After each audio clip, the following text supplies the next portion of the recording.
dados ciri lan cacating Muladuka. Sakawit ing kono ireng lurus dadi semua brit kaya dene.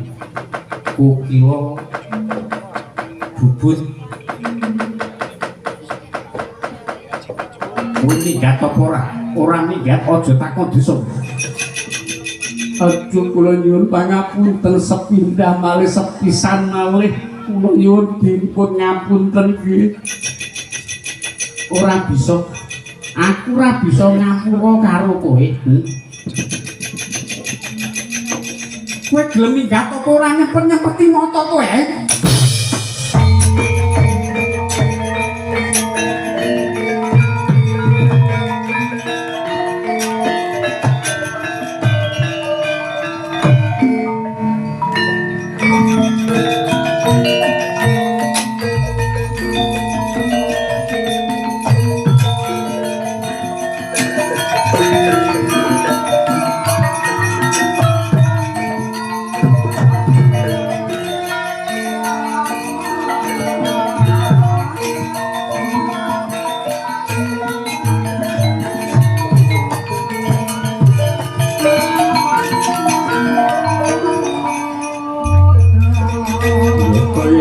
Pandhita kang muslim pat winangun samuning samudana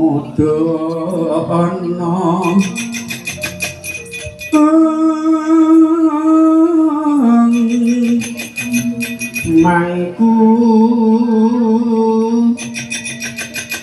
lereng mangling kasunyata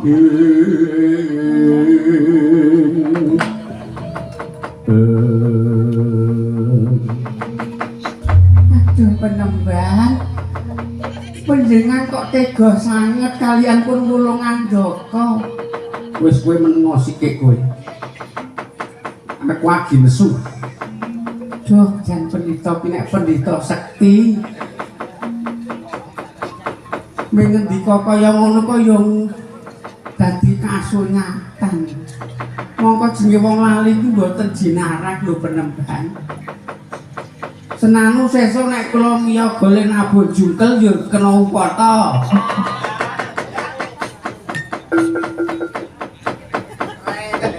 Ya anjir ora kebangetan anggonmu diteluk utang ora bakal tak sepantani. Nggih matur nuwun nggih. Ampun nggih. Kula sakniki ajrih. Awulung Andaka dadi kaya manuk bubut saiki drindil. Ning rebake nganti-anti nek diumpantani sirahmu penjol. Ngapunten ya tak ngapura. Sekabeh saiki dherekno aku tak manjing ana sanggar pamujan. Iki karep nemoni lakon apa kaya ngapa iku. Panepsune anakku Kalasara nggo Glodragen. Muncul seperti Penemban.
saking pertapan mulaten gegono katon Brahmarekata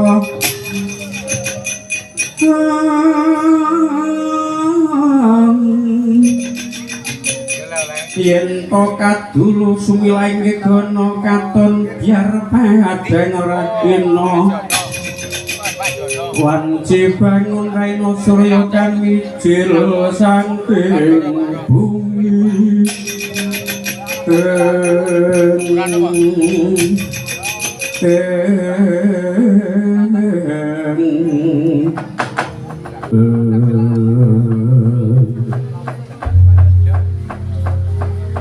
Piedi kowe oleh pangapura Radi adiki ulungan duka aduh Kang aku tetep ora di ngapura aku wis matur ukur mati usana malah aku kon minggah aku wis ora entuk suwita nang ngarsane Penemban gawan sakit lah kok kowe sakit dadi semburat abang kaya ngono aku disawat bedubang paidon wis ra iso ilang dadi ciriku dadi cacatku aku ora mulus aku yo di aku saiki wis dadi kaya mengkene dadi ireng monggo aku yen putih aku mergo kena utuk potone Penemban aku yo iya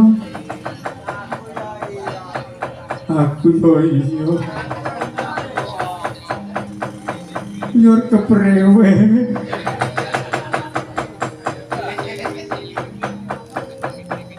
iya saiki ngene wae di kepiye kan awet lunga apa piye ora nge omah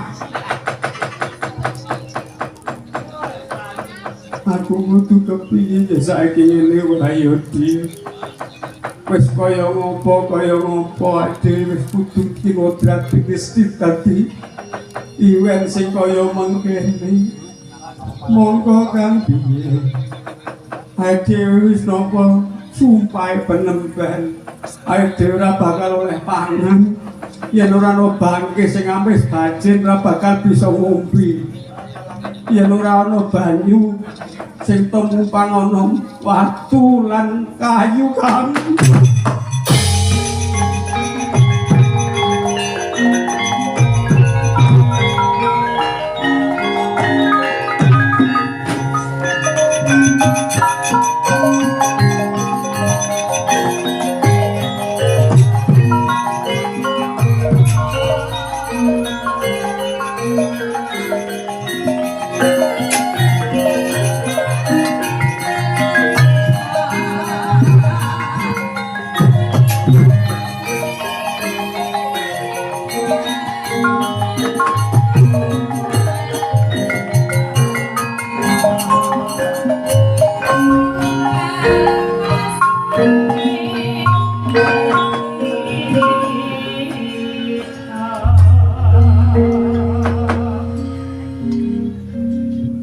surang kiwan kara gengken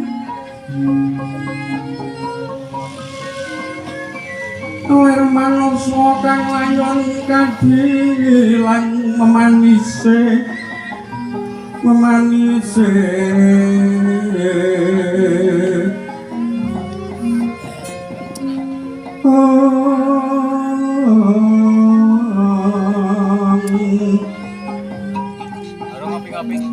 wadananyo layu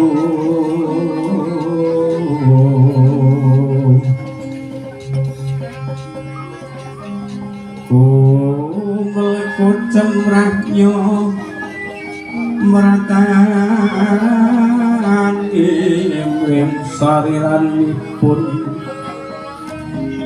melas denyul kiro kawan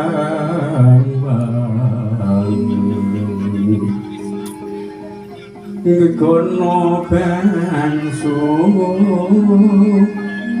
mirat Kocapo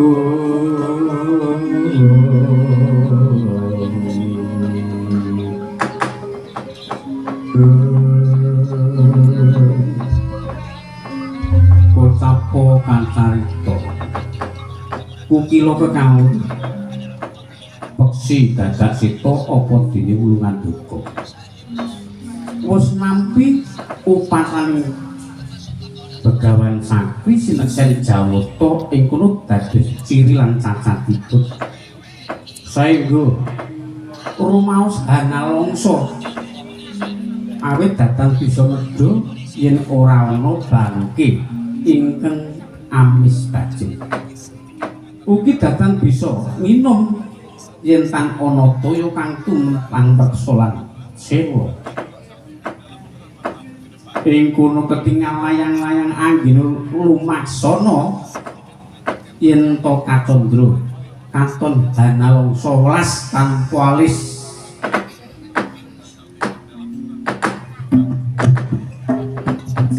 layang-layang ing angkasa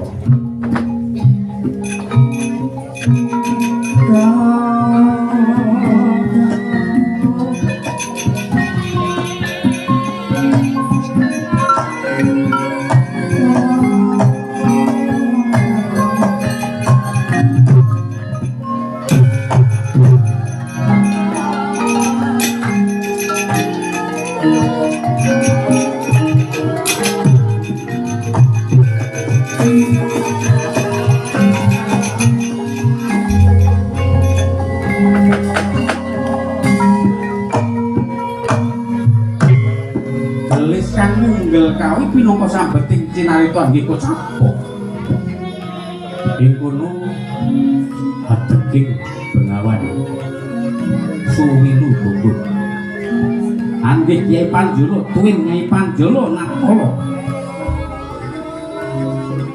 rinten dalu sami nambut damel wonten tepining Bengawan pados pina kepareng uti dalu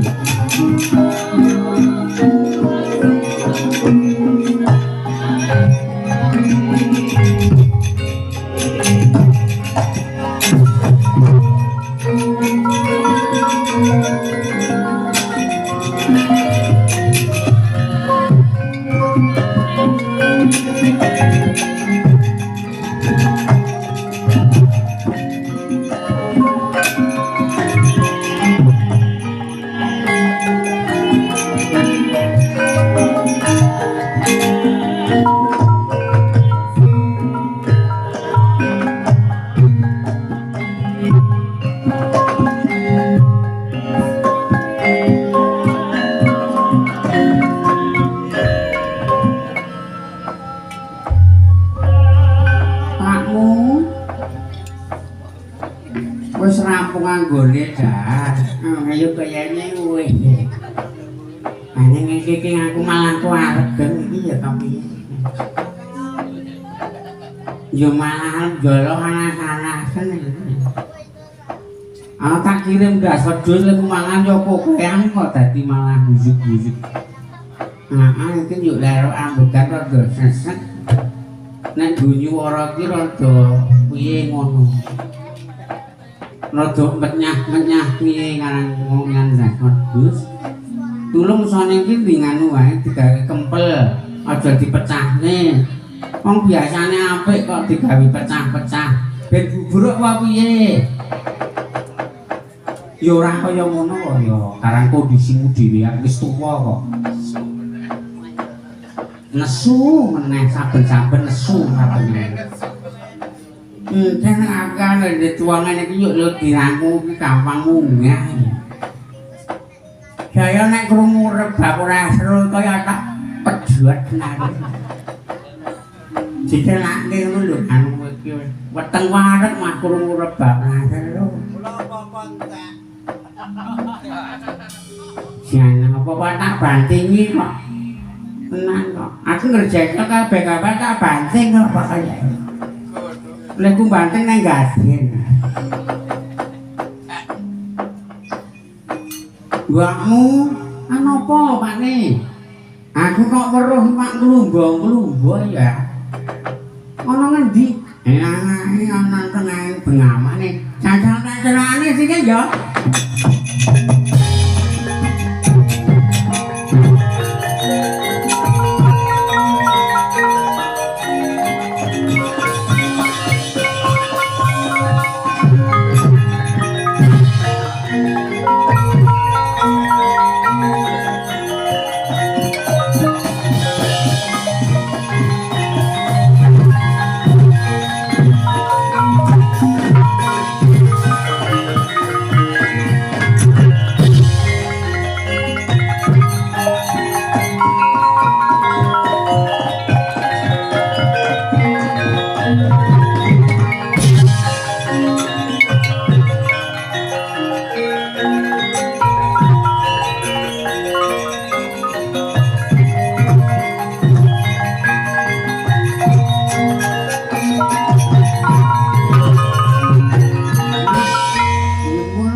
Gede banget ini ada.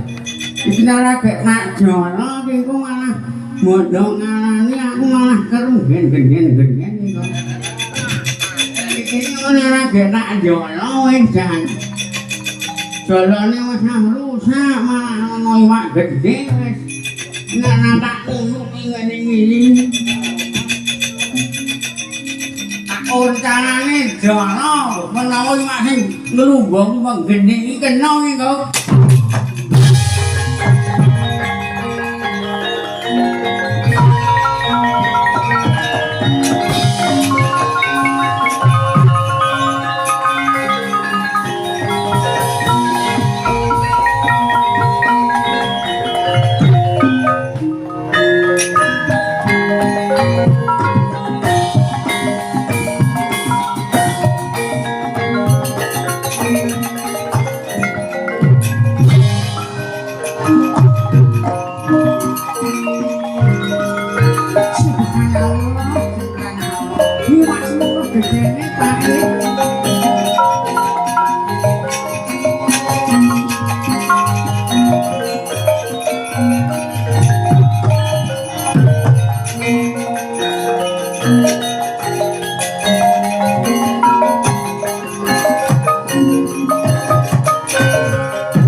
Jebul entuk iwak semono gedhe niki jenenge imino iwak apa to Pakmu? Kuwi sing kenan diarani minolodan. Apa? Minolodan. Minolodan. Kok dadi semono gedene ya Pakmu? Anu Pakmu, arang pirang-pirang dina iki ora oleh hasil to kok. Saiki gek dirajang-rajang kok yo iwake tak gone ning pasar. Terus barune ditinggal. Mengko ora njuk oleh june tokeh, kenugrah gedhe Pakmu. Anu ya. Mengko nek dadi duwe aku nungokno anu ya. Kanok nyowo nek wis. Aku apa anggo tak nunggu anu kuwi. Kamu anakmu wedok. Wis rasa perno-perno. Yang leret rezeki iki dundum tangga tok maromu. Paring dono weweh kuwi jenenge sedekah kanggo gawe ngamal. Sampeyan iki wis sepuh. Nek sampeyan iki sepuh yo gelem ibadah, gelem tetulung, gelem sok maring-maringi sapa, nyaos-nyaos sapa kuwi tegese tak usahmu sesuk. Kaya wis kono wis golekno anu kono pedang mau sing lambemu kok enak iris-iris.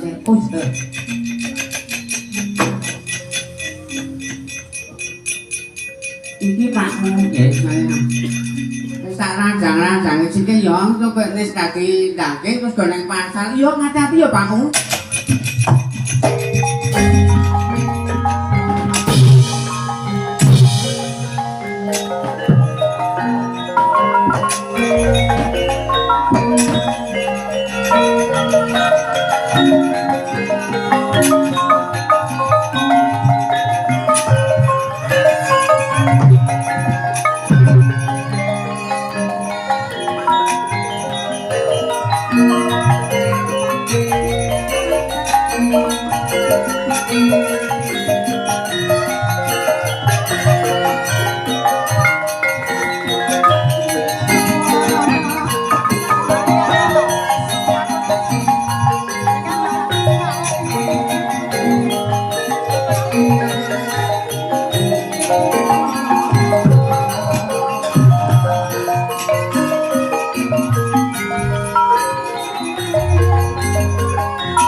Iki kok ana mutiara iki mencarang iki apa ya mbokmu?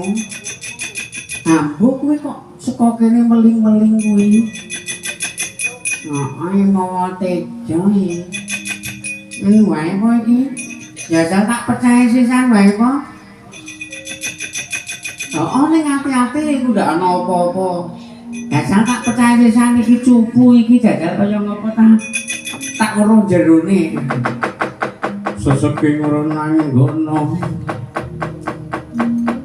Ronanggono gawe gelar sira wan-wanggong maguru gongsa makutha majur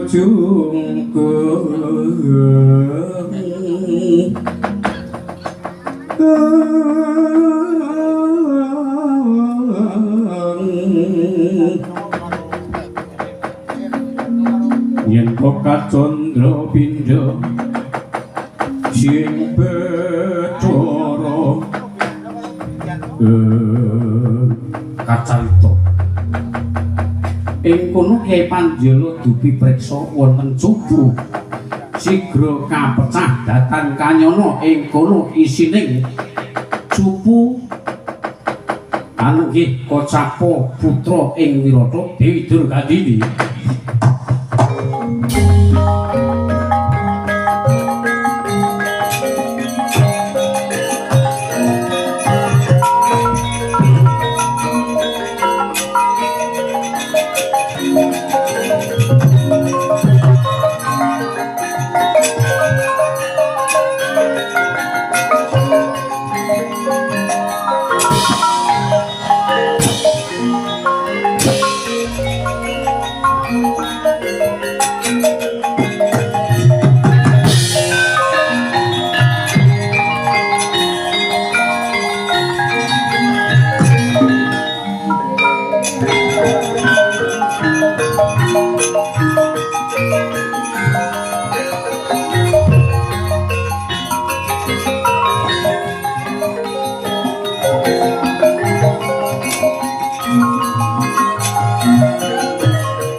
Kacarya langening Wonagri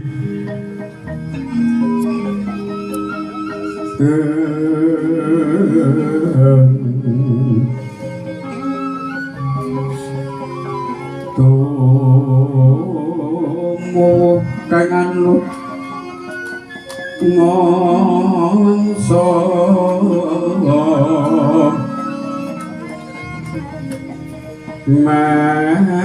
mawantu tumibaning arep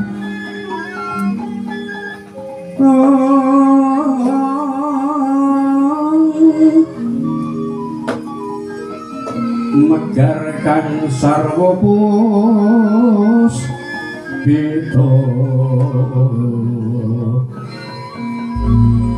ingkang babar kegondo kang arum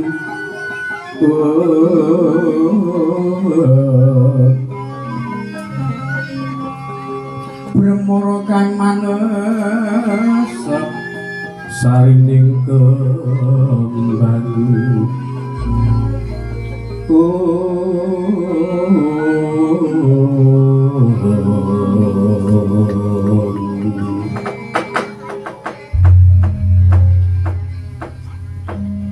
Pakmu apa pakmu? Nah kok iki bareng nyuku ki tak pecah kok dadi ana wong ayu inyo. Woi.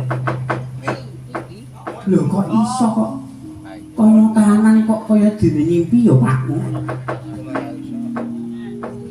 Ya lak nak ngangeh iki. Nek ayu panjenengan menika kok kedadosan kang nyuku niku putri saking uni lajeng panjenengan menika dinten Amit sewu yo Bapak Panjala apa bener iki Bapak Panjala sing kawentar tukang njolo nang tepining Bengawan Suwilugo nggih leres kula Kyai Panjala niki ngunjuk kula Nyai Panjala piye kula pun Nyai Panjala ya ditepungake amit sewa tumungkap promo karo kuwi Bapak aku tak crita wiwit Purwomadu lan Wusana kedadian kaya mengkene dirungokke Pakmu kok linyala mati temen iya dirungokke iki jengikno jeneng dirungokke aja diomong dhewe ngene yo Bapak Panjala nakala semana jaman rikala semana ana kraton Wirata estune aku iki putra Wirata putrane Rama Prabu Durgandapati aku dewe Durgandini ini dewe ngangani iki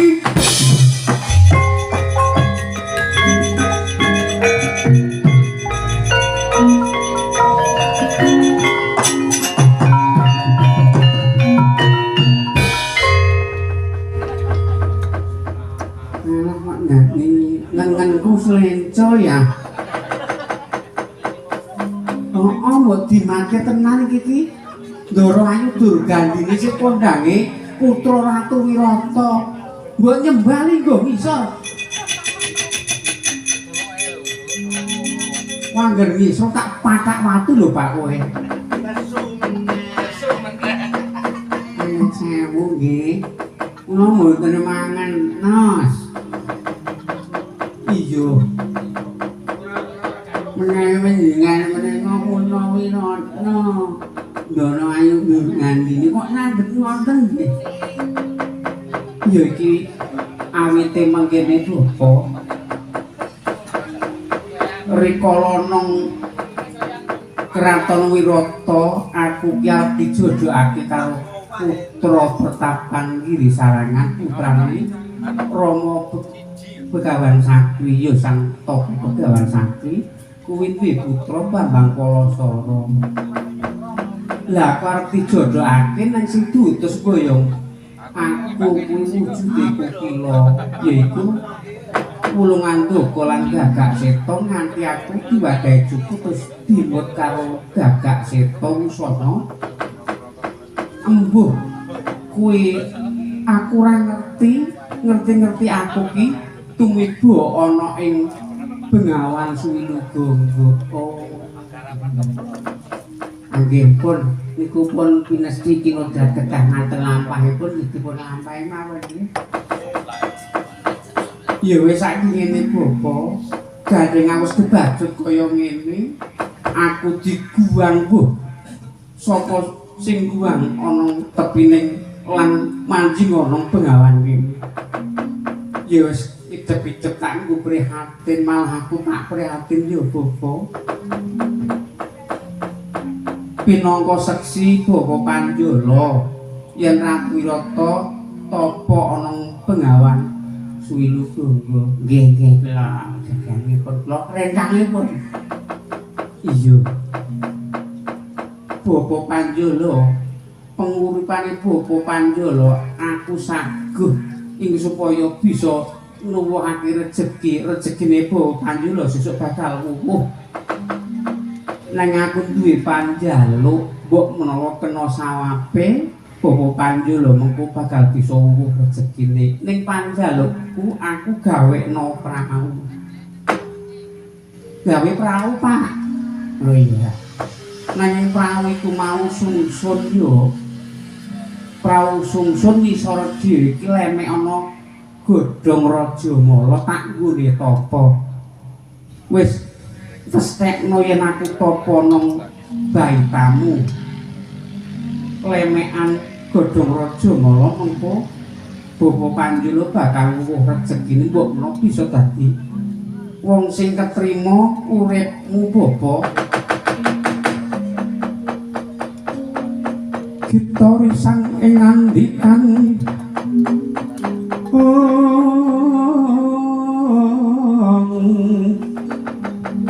mabukuh amari kelu mukolir konjem bantala